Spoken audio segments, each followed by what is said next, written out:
Iris Mittener, après sa séparation avec Diego El Glaoui, a trouvé un nouveau partenaire en la personne de Bruno Pela, âgé de 22 ans, fils d'un magnate français figurant parmi les 100 premières fortunes du pays. Cependant, cette relation a rapidement pris une tournure sombre, marquée par des actes de violence domestique de la part de Bruno Pela envers la jeune femme, comme l'a révélé Voici. Bruno Pela a été placé en garde à vue le mardi 24 septembre pour des violences sur sa compagne, ne dépassant pas 8 jours d'ITT. Malgré le souhait initial d'Iris Mittener de ne pas déposer plainte, elle a finalement changé d'avis le lendemain.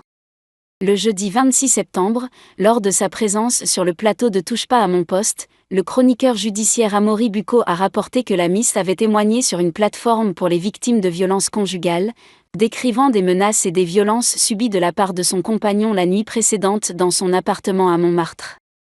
Bruno Pela a été maintenu en garde à vue pendant 48 heures et a été présenté devant un procureur de la République le vendredi 27 septembre pour décider des poursuites à engager.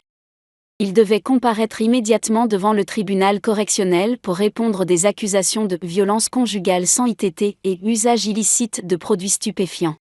À la demande d'Iris Mittener, le procès a été reporté au 6 novembre afin de lui permettre d'y assister. Les allégations contre Bruno Pela incluent des coups portés, des actes de violence physique et des menaces de rupture de ses contrats. En attendant le procès, Bruno Pela est soumis à un contrôle judiciaire lui interdisant tout contact avec la victime, même par le biais des réseaux sociaux, et l'obligeant à résider dans un autre département.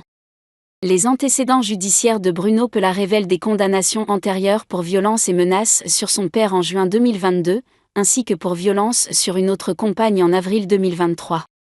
La procureure souligne un schéma récurrent de recours à la violence et aux menaces dans les relations de Bruno Pela avec son entourage. Ce dernier a exprimé des remords et a évoqué des problèmes d'impulsivité et de peur de l'abandon pour justifier ses actes, mentionnant également une absence de relation avec sa mère.